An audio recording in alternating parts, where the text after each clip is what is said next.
VoiceAmerica.com.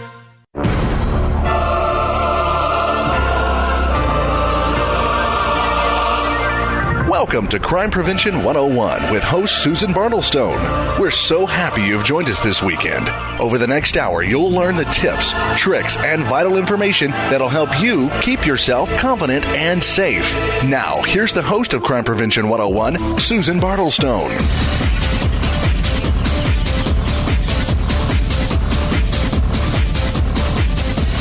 Good afternoon, everybody, and welcome to Crime Prevention 101. The personal safety radio show, which, as I like to put it, has an optimistic perspective on a sober subject. And I hope you all had a wonderful and safe week since we were last together. Now, if you heard last week's show, you might remember that January is a very busy month, crime prevention-wise. First of all, it's Self-Defense Awareness Month, and it's also Stalking Awareness Month. And I'm going to be talking about both of those topics on today's show. And I've got really good personal safety tips for you, and I've got some resources for you as well coming up throughout the show. And if you didn't get a chance to catch last week's show, we did it talking about self-defense with the people from Kid Power, and that's just one of the best self-defense programs for kids and teens on the planet. I really urge you to go back into the archives and look at some of the past shows, and especially that show. Now, I have one of my partners in crime with me today to help me out on the show. She is media personality Valerie Smaldone. And just let me tell you a little bit about this dynamo of a woman. Valerie has had a 25-year career in radio, and she was rated the #1 host on New York City's 106.7 FM station. And she's also a 5-time Billboard Magazine Award winner. That is huge. She is the co-creator, writer, producer, and host of Spotlight On, which was a nationally syndicated program which had in-depth interviews of top recording people. Like, she talked to Paul McCartney, she talked to Elton John, Celine Dion. I mean, she interviewed people like that. Amazing. She also just finished a run this past fall of a play that she co-wrote and starred in, which is titled Spit It Out. She has appeared in over 1,000 commercials, and you sports fans can hear her as the voice of God currently on the Boomer Esiason Show on Madison Square Madison Square Garden Network. And she's also been a spokesperson for many charitable causes, including the Ovarian Cancer Research Fund. Hi, Valerie. Hi, Susan. I'm exhausted listening to you. I'm exhausted. Did I do all that, really? Oh, my goodness. I cut a lot out of that. Yeah, I know. You know, it's just funny when you hear your bio sort of encapsulated, and you say, yeah, I guess I did all that. And I'm delighted to be on your show. I feel very honored to be with you because you give such great information out every week on this program. So thank you for having me on the show. Well, thank you so much. And I'm especially thrilled that you're going to be my partner in crime today because we're going to be talking, at least at the first part of the show, we're going to talk about stalking. And you have had 2 stalking incidents. So I know you've got a lot to say about this. Mm-hmm. Now, Valerie, I found an interesting quiz on stalking. Would you like to take the quiz before we actually start? Sure. All right, because I think a lot of people don't know really what we're talking about when you say stalking. And I have to tell you, I got a 70, and I know a lot about stalking. I got a 70 out of 100 because I was way low on the figures. So just a couple of questions I thought we would start off with. Valerie, how many people in the United States do you think are stalked every year? 400,000, 800,000, 1 million, or 1.4 million? I'm going to go with the largest number, 1.4 million. And that would be a good guess. And that's what I got wrong. Yes, 1.4 million people stalked, and growing, by the way. I haven't seen the figures for the last couple of years.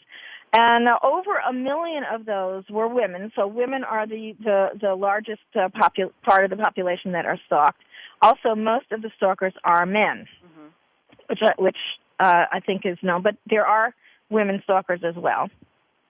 All right, let's try this one. Most stalking victims are celebrities. True or false? I would say false. Absolutely. Most Most people that are stalking victims are ordinary citizens who are known to the stalker. It's not just some crazy person that gets a fixation on you. That's kind of a lesser amounts. It's within that category there. And interestingly enough, they get the most press, right, Susan? I'm sorry? That story of celebrity stalking gets the most press. Exactly, yeah. Exactly. And the only time you hear about the kind of ordinary people is when the stalker has killed them. Exactly, you're right. But that is by far the largest category of stalking victims. And another interesting fact about the stalkers is that although studies show that some stalkers suffer from mental illness, by and large, they really don't. The majority of them are not mentally ill. They've got definite problems, but not mental illness. They kind of do know what they're doing. Mm-hmm. All right, one last question, Valerie. So far I'm doing well, right? You're doing good. You did better than me. All right, one last question. If you ignore a stalker, he or she will go away. True or false? False. And you know that from experience, yes. Yeah. Stalkers rarely just go away. And, in fact, their stalking behavior may escalate over time if their victims ignore them. Well, there you go. Mm-hmm. So now, interesting. Well, why don't we talk a little bit about what happened to you? Okay. Well, unfortunately, I've been the victim of 2 stalking incidents in my life, mainly involved with my radio career. The second one, which I'll tell you about first, was simply a very disturbed listener. He was deluded. He thought we had a relationship. He thought he knew my brother. I don't have a brother. Okay, so and this is common too. Yeah, clearly this was a very disturbed individual. It got scary when he showed up at an event where I was speaking or hosting. I knew his name he put his name on the emails to me. So when I received a check from him to purchase a ticket at the event, I got very nervous, and I had undercover police there to scope him out, to try and understand what his issue was. And their advice to me was to register a complaint with my local police precinct where I live, which I did, and they took amazing care of that situation. So that wasn't nearly as scary as the first incident. The first incident happened over a period of 7 years. It escalated very slowly. There was an intrusion in my life. There were phone calls that went in the middle of the night, letters, all kinds of things like that. Why it was so scary is that it turned out to be someone I knew that was a colleague and a friend. And that is extremely frightening to know that you're confiding in somebody in your life and they're using it against you. How long into the incident did you actually find out who it was? I had my thoughts about it. I had 2 or 3 people I thought were doing this, but I'd say it took me about 3 years to really understand who this most likely would be. And then there's the whole legality of how to make it go away. And it went through my company. There were a lot of security detail involved. It was a nightmare. And he finally went away, even after he was fired for this, because they found him wiretapping. He was wiretapping me at the radio station when the last vestige of communication between us was one individual who was unwitting. He did not realize he was being used. And when he was cut off, there was no more avenue to get to me, so that it literally stopped. I will also say I did a lot of praying, and I'm not a terribly religious person, but I went to, this is an interesting little side note, I went to a retreat in New Mexico that is known for miraculous things that happen. You know, people walk in, they throw away their crutches, and they have this sacred mud. And I remember saying, I've tried everything else, let me try the mud. And after I took the mud, it stopped a month after. So really? I'm just saying, I don't know what that means. I'm just saying that happened. What's the name of the place? It's called Chamayo. It's a little tiny church in the middle of nowhere in New Mexico. And, you know, New Mexico is very well known for a mixture of Native American culture and Catholicism. So it's sort of a very mystical area. And I don't know, but I had the mud, and this ended a month after the mud. Well, I'll tell you, I'm certainly a believer in anything and trying anything I wouldn't totally rule it out. Of course, I also know there are some other things that we can do that are helpful, and I'm gonna talk about that. You had two very classic incidents, really. You had, and you being a celebrity, you had the one case where you absolutely did not know the person, where it was someone that fixated on you, and he might have even been one of the ones that were classified as mentally ill. I don't know if they ever actually did any testing on him, but that at least when the police got involved, at least he was able to come to his senses. Unfortunately, what often happens with those people is they become fixated on somebody else. Right. They don't just wake up and say, "God, what a fool I've been." Right. And I did have an order of protection against him, which I renewed they expire after a certain amount of time. And the police officer suggested I just keep renewing the order of protection. And when he violated it, which he did, he showed up at the radio station downstairs. Once again, they called him in. They must have brought him in about 3 times and he came. He willingly came. He lived in New Jersey. And this was New York City, and they had him come in. And he really was very kind of earnest about it. He really thought that we had a relationship, and he was just trying to reach out to me. And he didn't understand what the issue was. So the man was clearly disturbed. Yeah, he probably would fall into that category. And, again, they really don't know what predicts this kind of thing, but they do feel that a minority of them are actually kind of the crazy ones, the delusional ones. And he pretty much sounds like one of those. Correct. The other one is even more insidious, and it's a little more of a common type of situation where it's somebody you know, and it's someone that can get at you. And this is very common in between ex-partners, boyfriend and girlfriend, family, husband and wife, right. People that break up, where they do know you somehow. People that having it in a work situation, also very common. And you had an order of protection against him once you realized who he was? No, I did not.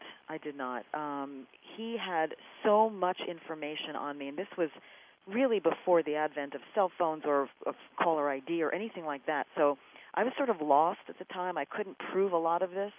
And I was just, he had my credit card numbers. He was ordering things that went nowhere, like $5,000 worth of electronic equipment going to an address that didn't exist on my credit card. All I was trying to do was put out fires daily with this guy. And I did not go through with it because I did not want to prosecute. And they told me that I probably would have to go to court, and I did not want to put myself through that. So I chose not to. Oh, well, again, these are some of the options. We're going to talk about some of that as well. And we're coming up on our first break, Valerie, so why don't we take a break here, and when we pick it up, talk a little bit more about what we can do to stop that stalker. Sounds so everybody, all right, stay tuned.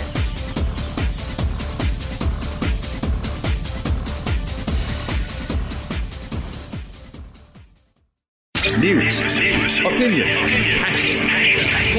hear me. Your voice counts. Call toll-free 1-866-472-5787. 1-866-472-5787. VoiceAmerica.com. There's a purpose revolution sweeping the world. Now more than ever before, in the midst of so many things they could do, people are asking what they should do. Since 1991, John Stanko has been helping people all over the world answer these questions. Now, John is bringing his purpose message and philosophy to Voice America, where you will hear from people of purpose like John, who have found what they were created to do. Join John and his guests from around the world every week on his show, Your Purpose Quest, 6 a.m. Pacific, 9 a.m. Eastern. Right here on Voice America. After more than 17 years' experience teaching safety skills to thousands of women and men, crime prevention and personal safety expert Susan Bartelstone concluded that by thinking and responding quickly, ideally within 20 seconds, potentially violent criminal encounters can be prevented. Using techniques from many different disciplines and illustrated by 60 real-life examples and success stories, Susan shows how it's done in her new book, Think Fast and Prevent a Violent Crime, How to Respond to Danger in 20 Seconds or Less. Check out www.fightsafely.com FightSafe.com for more information. You'll also find information there on Susan's upcoming Crime Prevention 101 personal safety teleseminars. Think fast, talk fast, fight smart, which stress the many opportunities you have to deter or defuse a criminal encounter and how to use your brains instead of your muscles in a fight. Look for the new book information or sign up for Susan Bartelstone's personal safety seminars at www.fightsafe.com today. Adding fractions is nothing. For real? Look, these are denominators. You multiply this one so that it's the same as that, then you add them up. Man, that's easy. Charles Bennett dreamed of returning to the old neighborhood as a teacher, but without money for college, only half of his dream came true. He's back in the old neighborhood. Well, enough math. I gotta deliver these sandwiches. Please support the United Negro College Fund. A mind is a terrible thing to waste. A message from the UNCF and the Ad Council. Have you ever thought about having your own internet talk show? Well, if you said yes, then click About Us. Then click Be a Host to get more information. Or just call Jeff Spinard at 480-294-6417. Say that again? 480-294-6417. VoiceAmerica.com.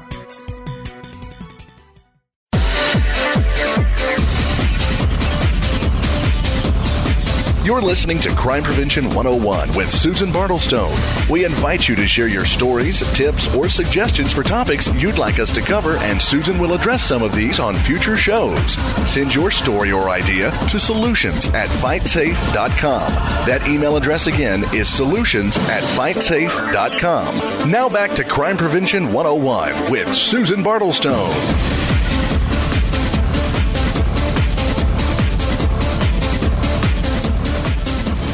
Welcome back. Crime Prevention 101, and I'm talking with my girl Valerie Smaldone. We're talking about stalking and problems that she's had, and I just want to also say that it's very important to those of you that are already a survivor of this kind of crime or any other crime. Please understand that nothing that happened was your fault. Even if you think that you used bad judgment in a situation and left yourself vulnerable, that is never an excuse for a crime or for violence. And please call yourself a survivor and not a victim. And understand that with the proper professional help, you can put what happened into perspective and you can get on with your life. And also, if you've been a stalking survivor, please remember you didn't ask for it. You didn't want it. You didn't deserve it. You did nothing wrong. The blame for everything falls on the stalker. So I always have to say that, and that is just, unfortunately, we do tend to blame ourselves for things that happen. Well, that's true. And in my case, with this, as I'm going back over this, it was such a horrible period of time in my life. I felt like I walked around with a black cloud and nobody could really understand what I was going through. It was a very lonely time. I felt I had given this guy who was my friend, we went to school together. He was older than me, but we had that in common. We worked together.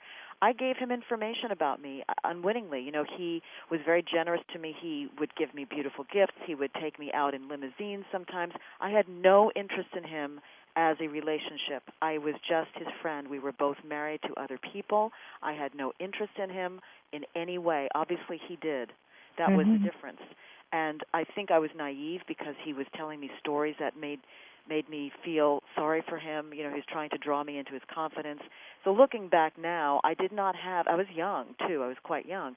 I didn't have the jaundiced eye that an older person might have, who's been around. I was very open. I told him things that perhaps I shouldn't have. So that's a very good point, Susan, about not feeling like you contributed to this, because you do. You tend to feel like, what an idiot I was. Why did I do this? I started this. Yeah, we always do take the blame on ourselves, especially women do it. And even at that point, you didn't know. There was no way you could have known. And you were talking to a friend. You had no idea that he was going to use it against you. A very common kind of stalking situation are domestic partners or husband and wives that break up and they become stalked. And, of course, the same kind of situation. They know everything there is to know. They know the credit cards. They know the habits. They know the friends. that is the worst case scenario, because they can get at you in any number of ways. And I thought maybe I would go over some of the common stalking. Now, let me ask you. Well, you do know this, but some of the common stalking behaviors, and it can go on for years, literally years, before it's actually addressed.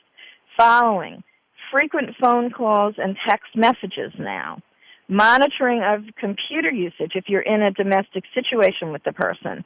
That's also one of the ways that they find out what you're doing. These are things that you're going to have to watch out. They threaten not only do they threaten you, and they can actually threaten you with physical harm, they threaten your family members. If you don't do what I say, I will harm your family. They'll threaten your pets, the children. And by the way, you don't actually have to have extremely sophisticated technical knowledge to monitor somebody and find out what they're doing computer-wise. Even if you change your phone number to an unlisted phone number, it's kind of easy with just a small amount of technical knowledge to find out an unlisted phone number. And if they can't do it technically, they do it by social engineering. What does that mean? And that's kind of one of the things. They pretend to be a repairman and get access to your home. And so when I talk about the tips, I'm going to talk about what to do in that situation. Okay. They pretend to be a friend of the family that has lost touch with you, and they get your phone numbers from unwitting friends or from your job, kind of things like that. So they can find ways to snoop technologically, and they can also social engineer or finesse their way to getting this information that they're denied. And they can be quite resourceful.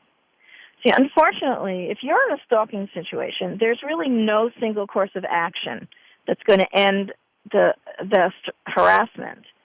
And this is an extremely unfair situation, and as you mentioned, Valerie, you're the victim is the one that's going to have to change your normal day-to-day routines and your way of life, and sometimes radically. I've spoken to people that actually had to kind of enter sort of a victim protection program, where they actually had to change their name. They had to go underground, just as if you were a witness in a high-profile trial. Well, those are very extreme cases, of course. I mean, those are just incredibly difficult cases. I just want to point out that in the first stalking case for me, the one that I knew, and this could happen to other people. He was a person who worked within my company, so he had all the information there. It wasn't, he didn't have to go through any of those measures. Right. The information was there, and the subtle way, he wasn't threatening, but the subtle way he was starting to infiltrate my life was by destroying my work. Things would disappear. Things were stolen, little by little within the environment in which we worked. And then it started to spread outside of that environment. It went to, I owned a deli at the time. I owned a restaurant. And he sent in a letter complaining about my banana bread that got him sick. So the Board of Health came in, and then, of course, they had to do an inspection, and they fined us on something unrelated. So it was just like every aspect of my life he was infiltrating. Every aspect, and it spread out like concentric circles. It started at work very slowly over a number of years, and then spread out. Well, this is actually kind of typical. This is one of the ways that this kind of stalking thing can manifest. So let's do some tips here. I got a couple of suggestions that I think that are going to help. And again, unfortunately, no single course of action is going to end that, and a lot of stuff is going to depend on the relationship you have with the stalker.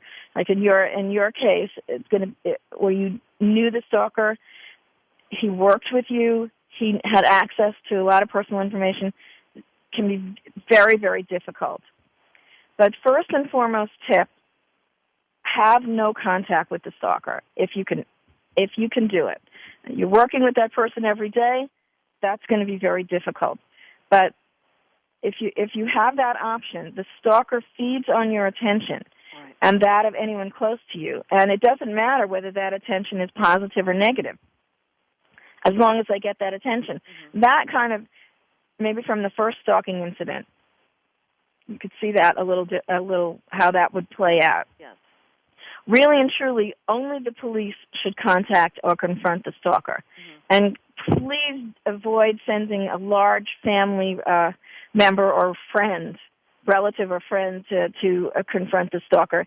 That can enrage them, and it can actually escalate the methods that the stalker uses to get to you. Because in many cases, and especially if you're dealing with someone who is mentally ill, they believe that these people are doing it, that you have no knowledge about it, and then that they are now the ones that are stopping that stalker from reaching you, not you.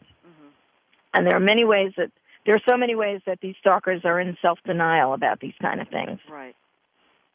Another tip that I think is a really good one: document every call or letter that the stalker sends to you, and also document any face-to-face contact that you have with the stalker.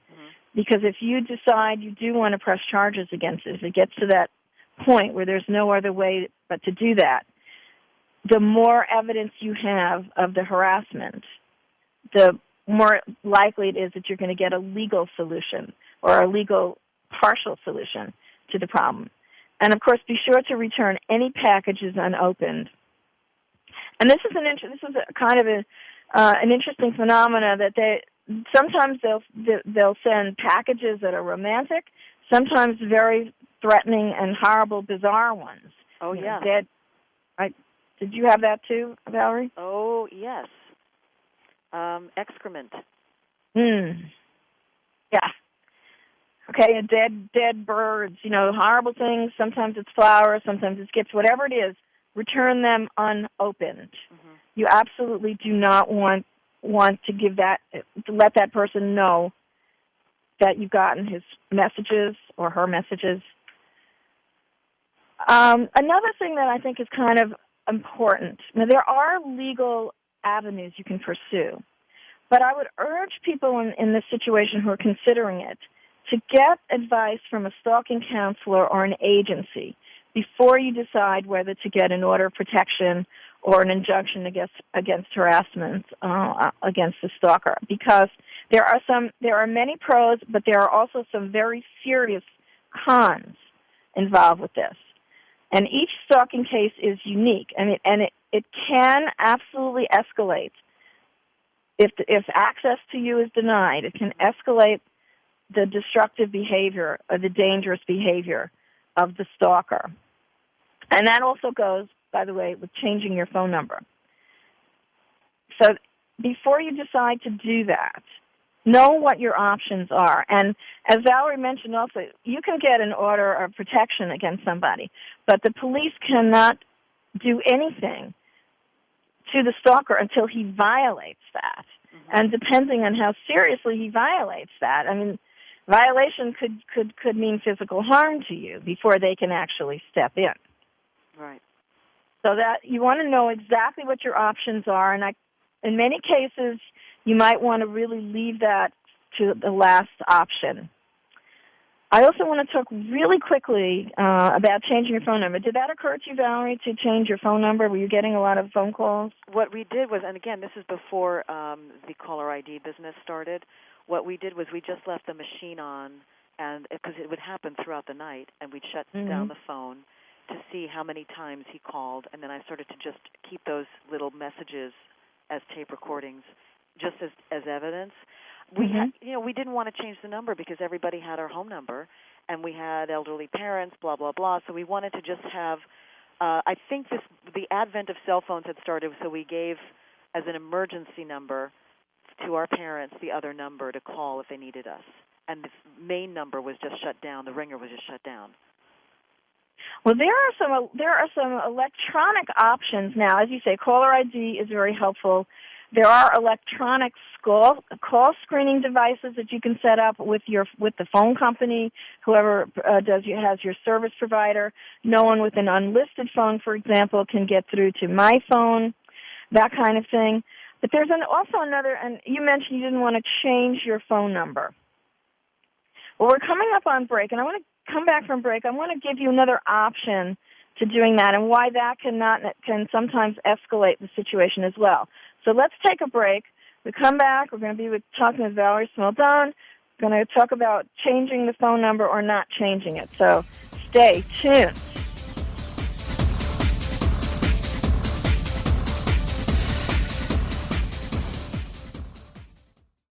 Ask the experts. Call toll-free right now, 1-866-472-5787. And ask our All-Star team to answer your question. That's 1-866-472-5787. Thank you for calling. VoiceAmerica.com. After more than 17 years' experience teaching safety skills to thousands of women and men, crime prevention and personal safety expert Susan Bartelstone concluded that by thinking and responding quickly, ideally within 20 seconds, potentially violent criminal encounters can be prevented. Using techniques from many different disciplines and illustrated by 60 real-life examples and success stories, Susan shows how it's done in her new book, Think Fast and Prevent a Violent Crime, How to Respond to Danger in 20 Seconds or Less. Check out www.fightsafe.com for more information. You'll also find information there on Susan's upcoming Crime Prevention 101 personal safety teleseminars. Think fast, talk fast, fight smart, which stress the many opportunities you have to deter or defuse a criminal encounter and how to use your brains instead of your muscles in a fight. Look for the new book information or sign up for Susan Bartelstone's personal safety seminars at www.fightsafe.com today. In the spirit of Have Couch Will Travel, Dr. Carol Lieberman creates a haven of sanity in an increasingly insane world. Each day we are bombarded with news of events that have never crossed our wildest nightmares. Society is spiraling out of control and everyone is reeling from it. But now there's an answer. The best way to keep sane in this insane world is to tune in to Dr. Carol's Couch on Voice America. Dr. Carol, a certified media psychiatrist, will broadcast live from her Beverly Hills office every Tuesday at 1 p.m. Pacific Time. Call or log in and get help with whatever is sending you reeling, whenever you need a soothing voice to calm and advise you. That's Dr. Carol's Couch every Tuesday at 1 p.m. Pacific Time here on America's Voice, voiceamerica.com. Hey, how you doing? Educational videos, top quality, right here. You'll never hear anyone selling education on the street. Yeah, what's up, baby? Want to learn some history? I got live learning, beautiful books inside. And don't expect anyone to just offer you an education. Who needs a high school diploma, huh? And fortunately, you can't buy a diploma from some guy with a briefcase. But there is one way you can get the educational skills you and your family need for free, with free family learning programs. Call 1-877-FAMLET-1 for information on free GED, computer training classes, and other family learning programs. That's 1-877-FAMLIT-1. Check it out, check it out. Want your GED right here, guaranteed, ma. Come on, check it out. After all, you can't get your education on the street. Free family learning programs from the National Center for Family Literacy. The first step to a better life. Brought to you by the National Center for Family Literacy and the Ad Council. Talk, talk, talk. That's all we do is talk. If you'd like to talk, call us toll-free right now at 1-866-472-5787.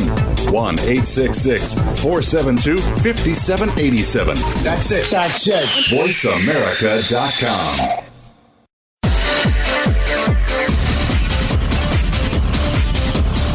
You're listening to Crime Prevention 101 with Susan Bartelstone. We invite you to share your stories, tips, or suggestions for topics you'd like us to cover, and Susan will address some of these on future shows. Send your story or idea to solutions@fightsafe.com. That email address again is solutions@fightsafe.com. Now back to Crime Prevention 101 with Susan Bartelstone.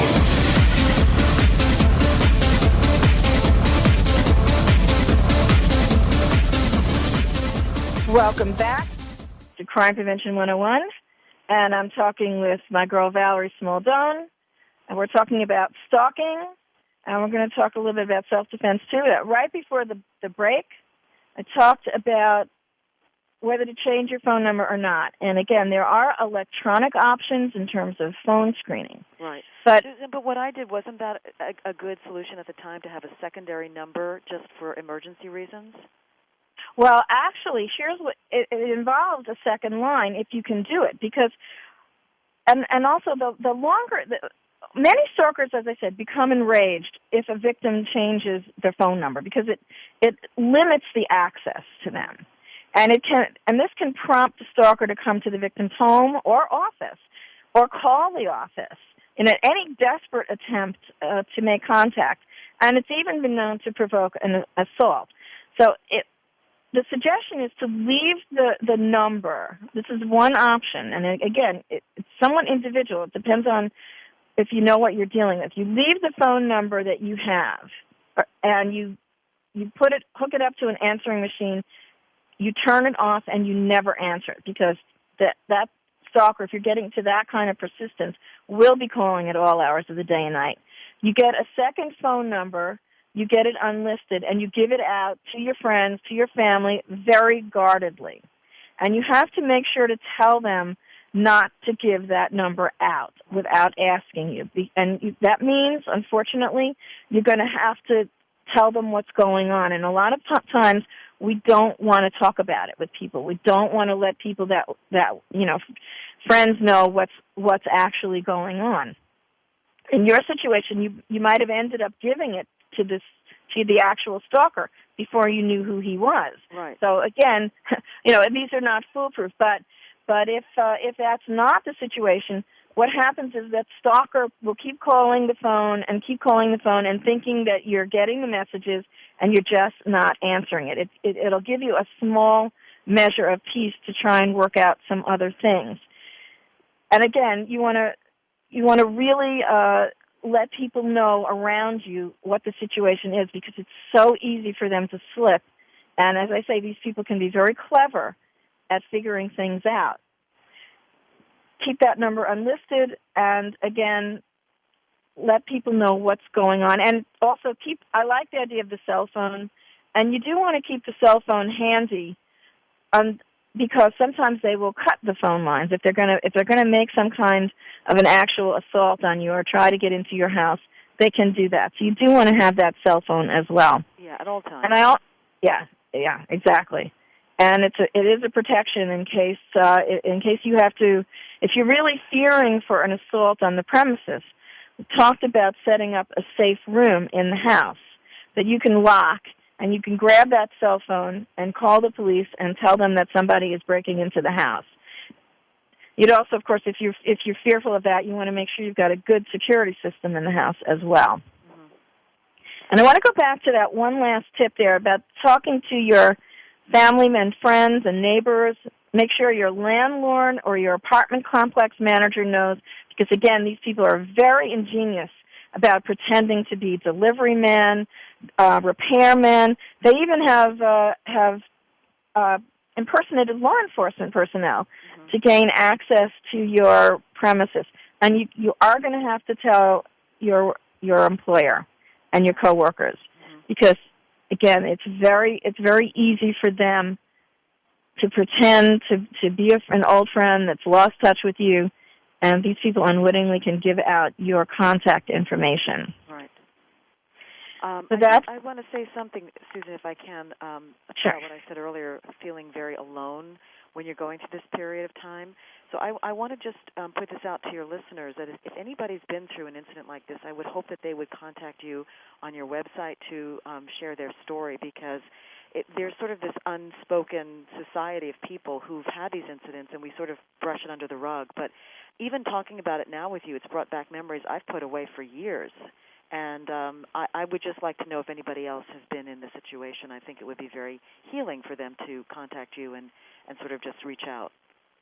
Well, I am happy to do that. And not only that, Valerie, I'm going to post my tips on my DearSafetySolutions.com website so that they're going to be there for people to download. And if anyone wants to email me, you can do that by using solutions@fightsafe.com.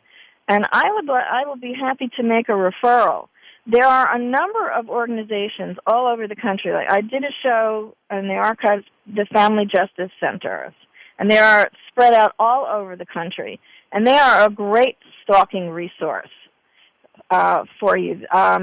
There's also a website called End Stalking in America that has a tremendous amount of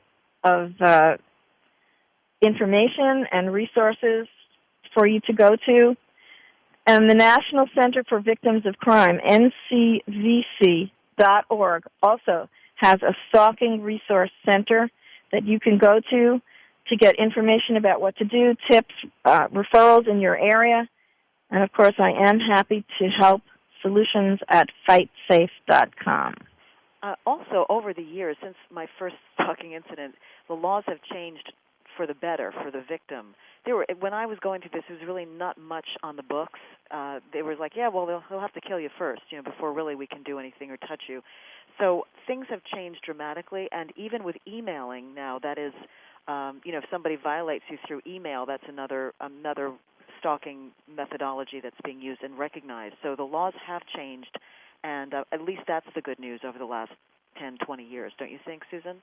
Indeed. As a matter of fact, now all 50 states do have anti-stalking laws, but varying penalties for doing it, unfortunately. Most of them do assign legal remedy, in other words, jail term or whatever, depending on the severity of the stalking. But not all of them are a very long period of time. I mean, for what that fan was doing, maybe you'd be lucky to get 6 months, very likely, nowadays. That's true. And that's not a whole lot of time. Right. Stalking also happens to be extremely common in domestic violence cases. And if they can get that person in jail for a year or two, and what happens is he spends that year or two thinking of ways that he can harm his victim. When he gets out, it gets him madder and madder and madder. They don't seem to be able to have any psychological help for them. Anger management courses are not going to do it here. That's pretty much a waste of time, in my opinion. Mm-hmm. And you're just not going to get the I guess it's a very difficult situation, and those are the situations where sometimes the people actually have to consider going into kind of a victim protection program, similar to a witness protection program. Well, there's still plenty of room for reform and improvement, so hopefully with programs like yours, this will continue to have the attention placed on it that it needs to have. It's interesting. I have a show coming up in a couple of weeks because I think my listeners know that most of my shows are taped in advance. And I spoke to a woman. She was a up-and-coming singer, songwriter, musician, and an actress. And then when I say upcoming, I mean she performed at the Grand Ole Opry. She had studied at the Metropolitan Opera. She had a great voice. She had a great career as a songwriter to many famous people that we know. She got stalked by a real psycho. She had to go into this victim protection program for 20 years. Oh my God. She could not sing, perform, or do anything else. So, that's kind of an extreme case, but it does happen. And what is also unfortunately common is most of the murders that occur between domestic violence cases, they had also stalked their victims, and it ended in murder. And most of them had orders of protection as well. Wow. It's quite no, I was going to say no easy answers, Valerie. Mm-hmm. No easy answers. It's case by case. And that's one of the reasons why I really urge people, before you take any action, get some counseling from the Family Justice Center, from the district attorney's office, not so much the police, because they always think in terms of a legal remedy, but find out some of the options that you might have before you decide what you're going to do. Great advice. All right. Now, I heard a rumor. You have some questions you want to ask me. We've got a couple of minutes. We've got 1 minute till the break, and then we're coming up to our final segment. Well, Susan, you're such an interesting woman to me and a hero because your listeners may not realize what you look like, but when somebody conjures up the image of a person involved with personal safety and self-defense and all the things that you do, you're thinking more like, Terminator woman. But you have a very pleasant appearance. You're like a PTA mom, very neighborly, next-door lady. But that you are a warrior in your own right in your intent and how you deliver information and how you help people who might be in unfortunate situations. So I would love to talk to you a little bit about your situations in life and how you came to be a safety specialist and some of the amazing feats that you've gone through in really difficult situations. Can we talk a little bit about that? I would be happy to. We're coming up close to the break, and what I'm going to do, let's break here, and when we come back, we're going to be in our closing segment. I'll talk a little bit about self-defense because it is Self-Defense Awareness Month as well as Stalking Month. I've got a couple of tips, and I'll talk a little bit about some of the things that I did. And yes, I'm only 5 feet tall. I don't look tough. All right, everyone, stay tuned.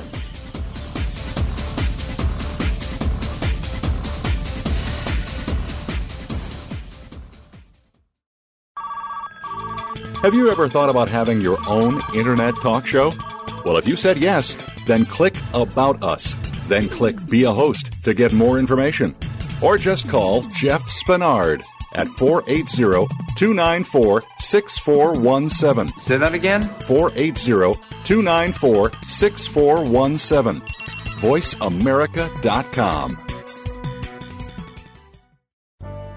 Hello, we're Mike and Susan. Hello, I'm Catherine. We are the March of Dimes 2008 National Ambassador family. Although Catherine was born extremely premature with many challenges, today she is a healthy 5-year-old thanks to the March of Dimes. I'm Don Germano, Senior Vice President of Kmart Stores. Kmart is proud to support March of Dimes' mission to help moms have full-term pregnancies and healthy babies. Please make a donation at any Kmart or at marchforbabies.org so that one day all babies are born healthy.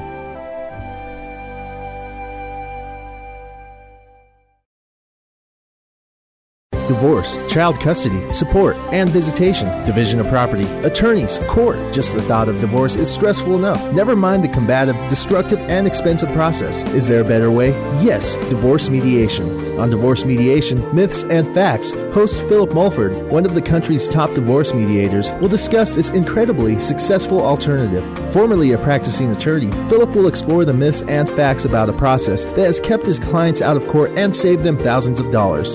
If you aren't familiar with divorce mediation, or your lawyer has told you it's not appropriate for your case, this show is for you. After listening to Divorce Mediation, Myths and Facts, you'll tell anyone considering a divorce, go to mediation first. Divorce Mediation, changing the culture of divorce.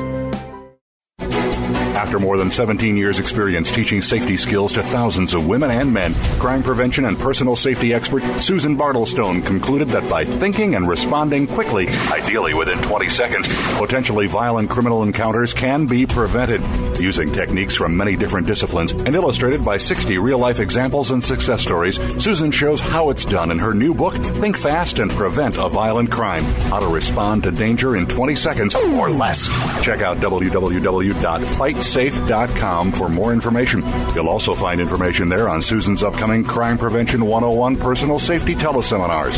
Think fast, talk fast, fight smart, which stress the many opportunities you have to deter or defuse a criminal encounter and how to use your brains instead of your muscles in a fight. Look for the new book information or sign up for Susan Bartelstone's personal safety seminars at www.fightsafe.com today. News, opinion, your voice counts. Call toll-free 1-866-472-5787. 1-866-472-5787. VoiceAmerica.com.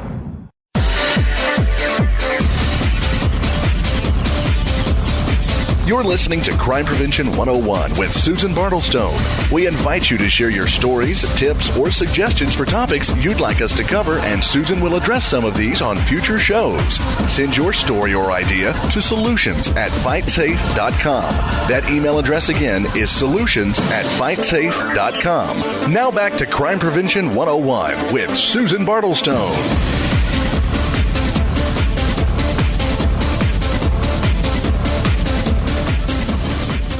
Welcome back to Crime Prevention 101. I'm here talking with Valerie Smaldone, and we were talking about stalking because it's Stalking Awareness Month. And I'm going to remind you again, I've got those tips on the website, and I just want to also talk just what I always say about those tips. You know, no absolutes exist in a crime scenario, and no advice can possibly address every variable. So you really have to evaluate each situation individually, and I only want you to respond in the way that you instinctively judge best. And what I'm trying to do with this radio show and everything that I do is to give you the kind of information and options that will really help you make that instinctive assessment quickly.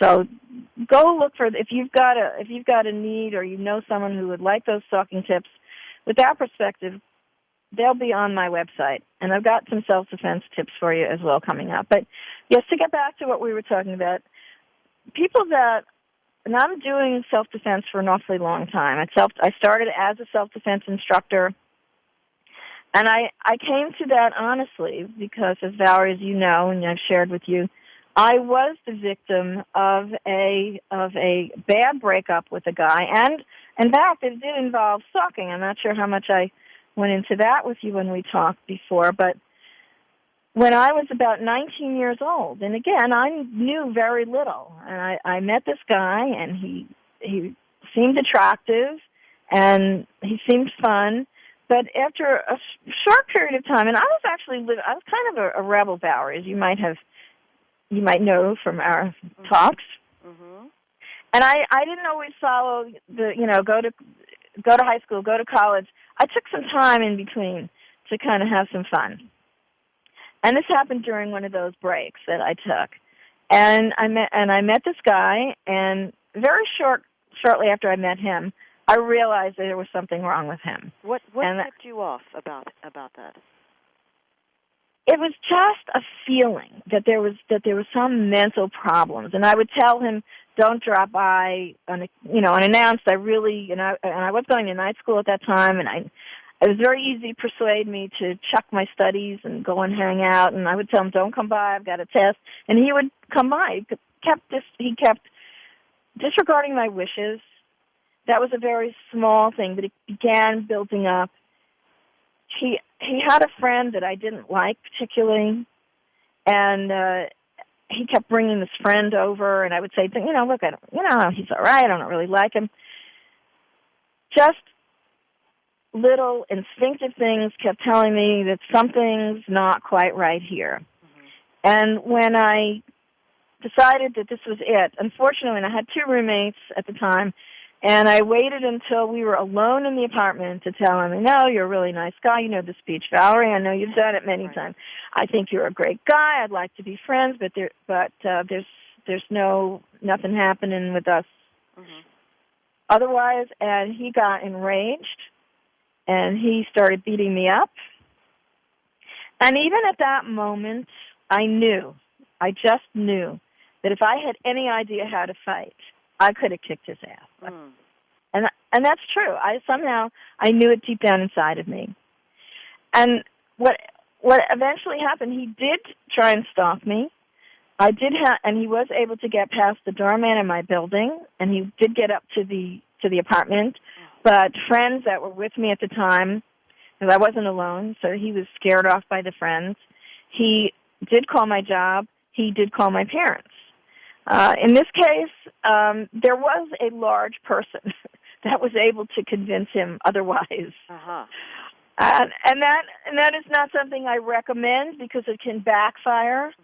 But this person evidently was extremely persuasive, as I was told he would be. And again, it's not going to work in every situation. In some situations, it can really backfire. That's why I say you have to really assess what you're dealing with, and it can be dangerous for the person that tries to do this as well. But that's what ended that for me. But after that, I knew that I was going to study karate or martial arts of some kind. I was going to learn how to protect myself. What's interesting, I think, also about this incident is that about 2 years later, I saw his picture in the paper completely different name. He had given me a phony name. His friend's picture, the one I didn't like, was also in the paper, also a phony name. And what had happened was he and the friend had lured two 16-year-old girls out of a cafe that we frequented, and I frequented with him, and they had raped them. Oh my goodness! So it could have been me, and that truly kind of set the course for my life. And I knew that I wanted to learn, number one, how to protect myself. And very shortly after I started training, people started asking me what to do, and that's when I knew what I was going to do with the rest of my life. Wow. I was going to tell them. That's a stunning story. I just have to say this. I'm chomping at the bit to ask you questions because I'm an interviewer, and I want to know more about you. And I know we don't have that much time, but your stories are so fascinating. And as I said earlier in the show, physically you're not the kind of person we would expect to be this individual. You're like this wonderful warrior, but you're like a lady who's going to serve cookies to your kids, next door. So you told me a story a while ago. If we can just hear one of the stories about helping someone who was in trouble on a subway. You were on a subway train, and there was a young woman who was being terrorized by some thugs on the train, and you went into action.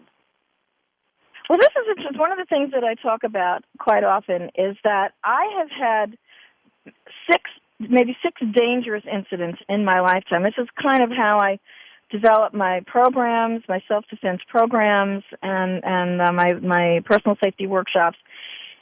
And I don't like the subway because it had a number of problems on the subway. But this particular subject, this particular day, what happened, and very often I would find myself intervening if I saw something happening. Because you can't help yourself. That's right. If you can help, you will. So what had happened was this woman, a young girl, she was like 15 maybe. I don't know if most of you can picture New York city subways, but there was a seat of 3, and this little girl was there, and I was sitting, their empty seat, and I was sitting in the last seat. And there were 2 teen boys who were facing me, who were sort of diagonal from us, and one of them moved over. I'm kind of minding my business, reading the newspaper, and minding my business, and this kid comes over, and he starts to try and pick this young girl up. And to make a long story short, when he went back over, and she was really scared, I knew he was coming back, so I moved over and sat next to her. There was no more empty seat, and he pulled out a knife, and he started telling me to get out of there, and I better move over. And I pretended that I didn't see him, but I had worked out a plan. Mm-hmm. And that my plan was I had a briefcase with me, and I was going to use that as a shield against the knife. Mm-hmm. And then I had a very clear view of his kneecap, and I was going to do a kick to the kneecap. I was going to try to break that kneecap, and I was going to use that briefcase to bring him down. But you know what, Valerie? I got stories. I got a lot of stories. I want to tell my stories because I think that it shows people that they can do something and not be a warrior. So I think we talked about maybe having you come back, and let's talk more about self-defense. Why don't we do that? Let's schedule something. I would love to. Do self-defense because we're coming down to the end of the show. Now, I've got some tips on self-defense on my DearSafetySolutions.com website. Mm-hmm. It's called The Big 10. You can download it from there. You can hear all the past episodes of Crime Prevention 101 that you would like. Just go to my DearSafetySolutions.com website or go to my host page on VoiceAmerica.com, and you can download them. If you've got a question to ask me, just email me at solutions@fightsafe.com, and I will be happy to answer your questions. And I also want to hear your comments about the shows. I'd like to hear any safety concerns or any topics. if you've been in a stalking situation and you've got a tip as to what works, let me know. Email me, solutions@fightsafe.com, and I will mention it on the air, or maybe I can put it up in my website, or any way that I can get it out there. Next week, I'm going to be talking about a very interesting case. I talked about earlier this case where the woman had to go into hiding for 20 years. So you know what? You're not going to want to miss it. It'll be a crime not to listen. So stay tuned and stay safe.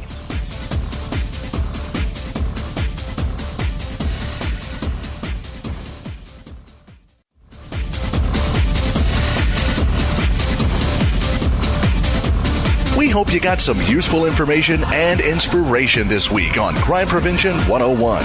Susan Bartelstone invites you to join us again next Saturday at 11 a.m. Pacific Time and 2 p.m. Eastern Time here on Voice America. Have a great weekend and a safe weekend.